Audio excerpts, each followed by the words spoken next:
It's almost one a day.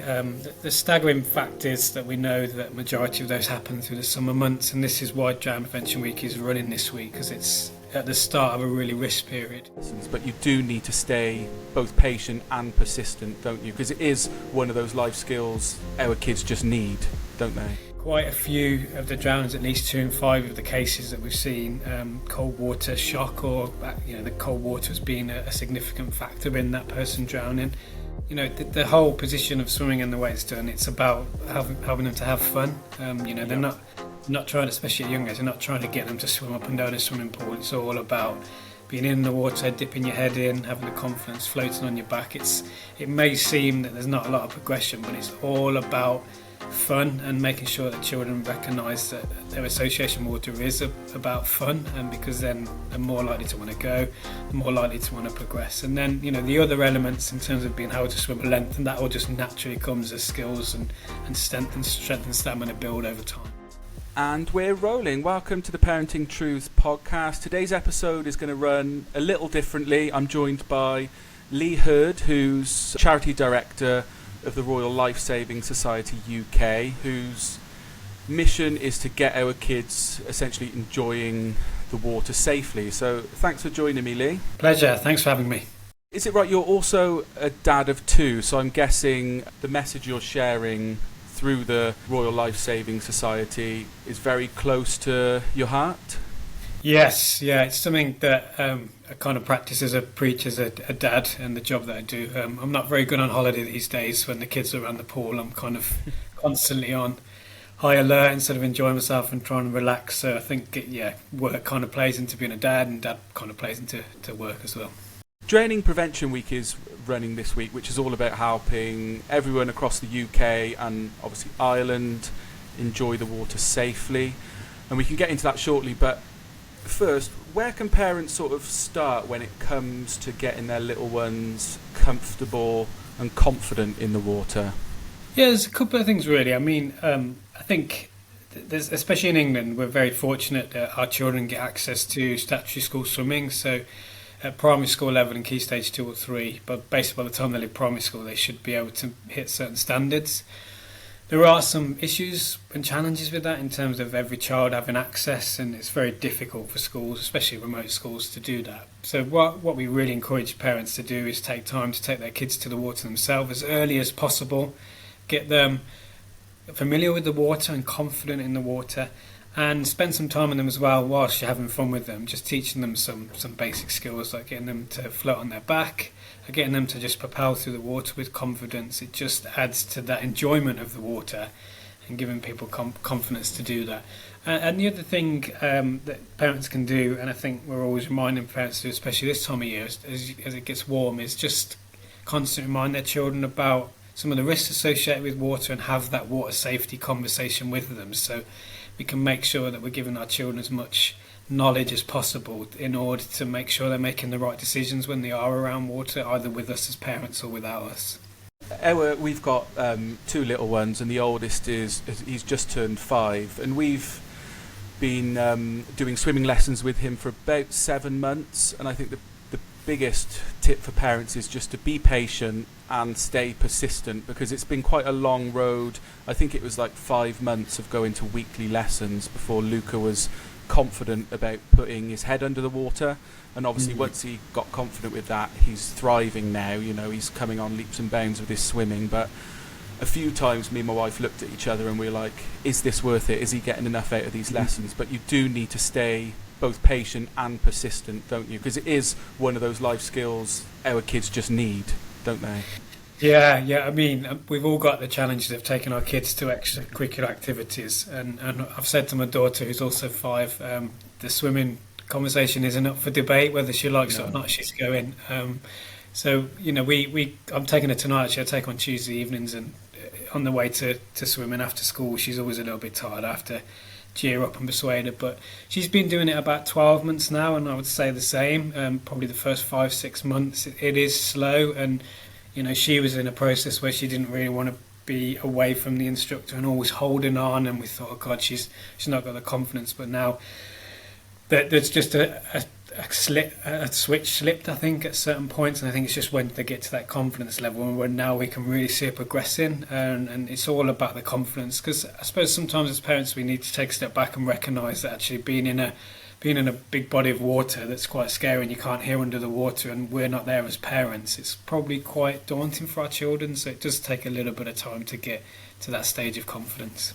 Yeah, and they do get there in their own time, don't they? Like you say, it is like a switch that just flicks, and it's just about. It's hard to get consistent time in the water, but I think that's the main thing, is just providing plenty of opportunities for our little ones to be in the water, to gain that confidence, and then once they've got that, they seem to thrive. Certainly everyone in Luca's class or lesson all progress at different paces, but they all get there. And you've probably noticed, the whole position of swimming and the way it's done, it's about having them to have fun. They're not trying, especially at young age, they're not trying to get them to swim up and down a swimming pool. It's all about being in the water, dipping your head in, having the confidence, floating on your back. It may seem that there's not a lot of progression, but it's all about fun and making sure that children recognise that their association with water is about fun, and because then they're more likely to want to go, they're more likely to want to progress. And then the other elements in terms of being able to swim a length, and that all just naturally comes as skills and strength and stamina build over time. Is there any data you have to share in terms of maybe over the last 5 years about maybe incidents in the water amongst kids and even adults in the UK? Yeah. Let me just go. So every year, 312 people drown across the UK and Ireland. I think that would surprise a lot of people. I suppose just to contextualise it, it is more than domestic fire deaths in the UK. It's almost one a day. The staggering fact is that we know that majority of those happen through the summer months, and this is why Drown Prevention Week is running this week, because it's at the start of a really risk period.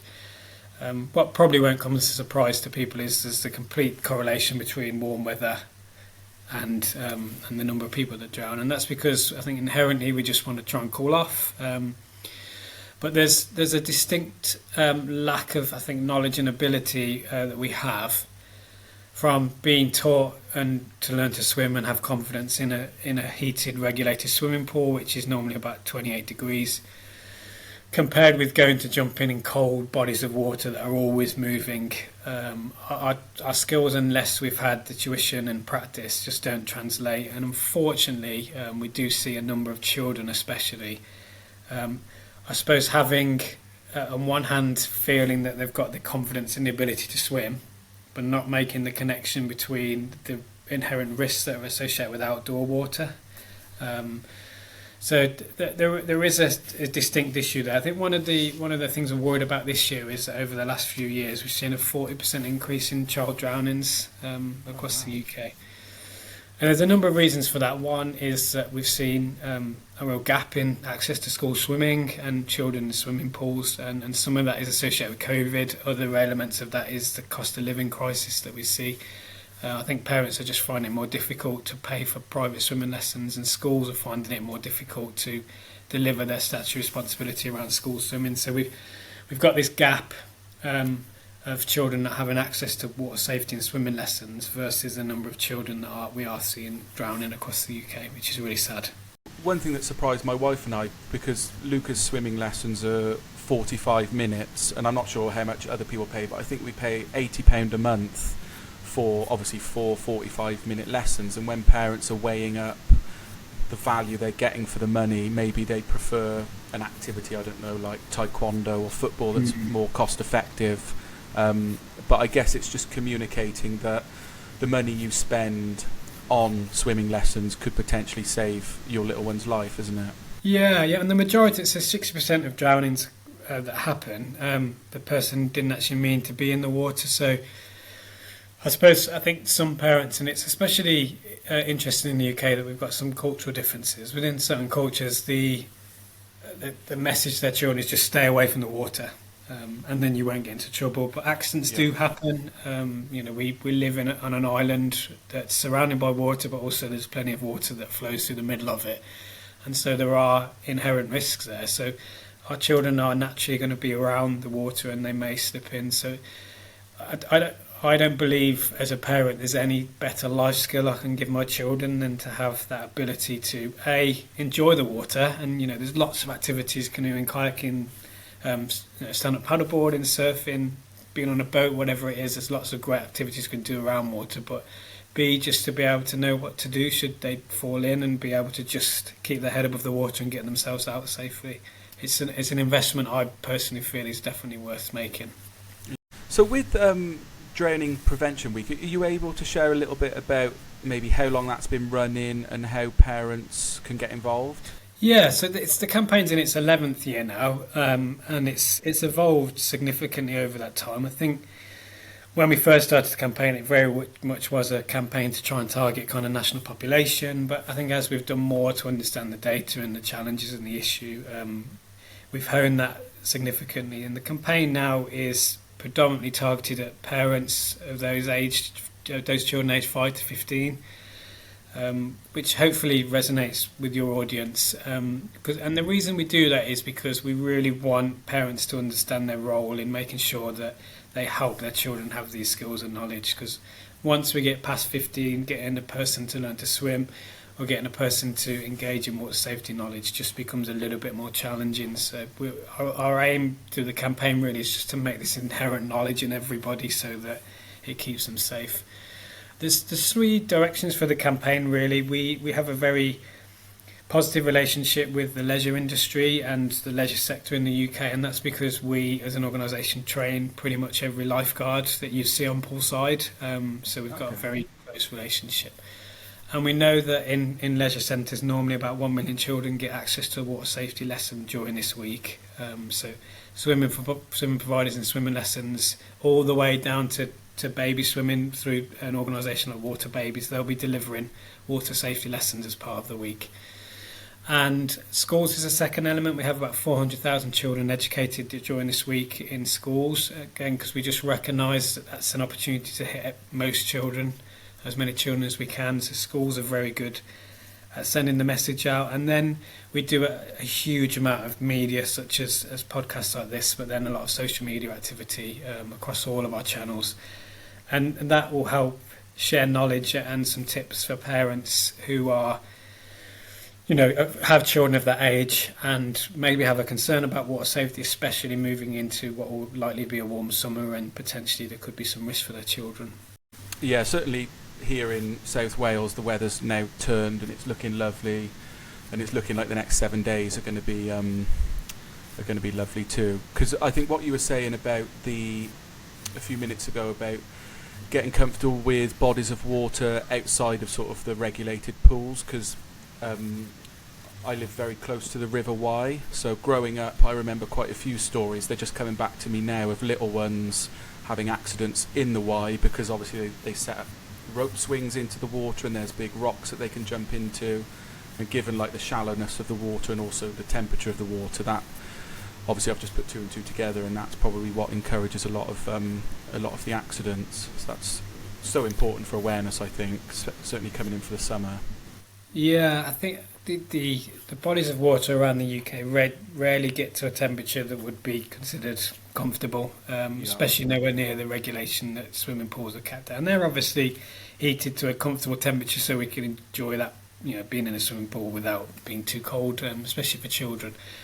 But our water in the ocean, especially deep bodies of water such as reservoirs and lakes, again, which there are plenty of in South Wales, they regularly won't get above 20 degrees in the summer. Even in the height of summer, we've had prolonged periods of warm weather. And we know that quite a few of the drownings, at least 2 in 5 of the cases that we've seen, cold water shock, or the cold water has been a significant factor in that person drowning. So we've got young people especially that feel that they can swim, but they've never had the experience, and their body's never had the experience to actually be in cold water. Enter cold water quickly, such as jumping in a rope swing, can send the body into shock, but also just staying in that body of water for any prolonged period of time can start to cause what we kind of call muscle fatigue, and it makes it really difficult to swim because your muscles start to seize up because of the temperature of the water. And just to wrap up, I think we've covered most of this, but in terms of, is swimming enough in terms of what more can parents do other than taking their little ones to swimming lessons and getting them comfortable in the water to ensure their safety in the water? I don't think it is enough, and I think we've been lobbying for some time to have water safety as part of the taught school curriculum, so actually in the classroom, because Okay. we believe every child can have access to that, no matter the barriers, the cost barriers, and the access barriers. So we're trying to get schools to have the support to do more, but I think also as parents we can play an active role in that education.